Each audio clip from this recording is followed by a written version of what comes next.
Praise the lord. ఈమె జోలి పోకుడి అని యేసుక్రీస్తు ప్రభువు ఒక స్త్రీ పక్షంగా కొంతమందిని హెచ్చరించాడు. అవును, ఒక స్త్రీ మిక్కిలి విలువగల అచ్చ జటామాంసి అత్తరు బుడ్డ తీసుకుని వచ్చి దాన్ని పగలగొట్టి ఆ అత్తరు యేసుక్రీస్తు ప్రభు వారి తల మీద పోసింది. ఇది ఆమె ఎందుకు చేసింది అంటే, యేసుక్రీస్తు ప్రభు వారి భూస్థాపన నిమిత్తము ఆయన శరీరాన్ని ముందుగా అభిషేకించుటకు ఇలాగ చేసింది. ఇది యేసుక్రీస్తు ప్రభు కొరకు ఒక మంచి కార్యాన్ని ఆమె చేస్తున్నప్పుడు అక్కడ ఉన్న కొందరు ఆమె మీద కోపపడి, ఇది నష్టము, ఈ అత్తరు అమ్మి 300 దేనారాల కంటే ఎక్కువ సొమ్ము వస్తుంది, అది బీదలకు పంచవచ్చు కదా అన్నప్పుడు యేసుక్రీస్తు ప్రభు వారు ఆమె పక్షంగా నిలవబడి ఆమెను ఆటంకపరుస్తున్న వారిని హెచ్చరించాడు.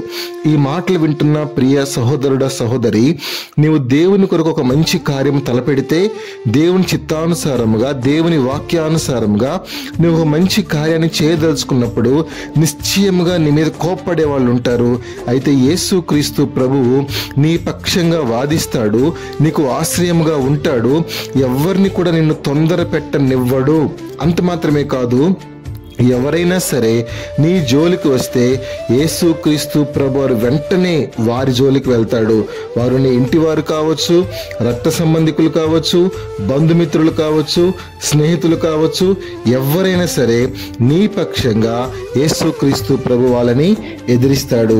నీవు చేయదలుచుకున్న మంచి కార్యాన్ని దేవుని మాట ప్రకారం దేవుని వాక్యానుసారముగా నీవు చేసి దేవుని మహిమపరచుదువు గాక.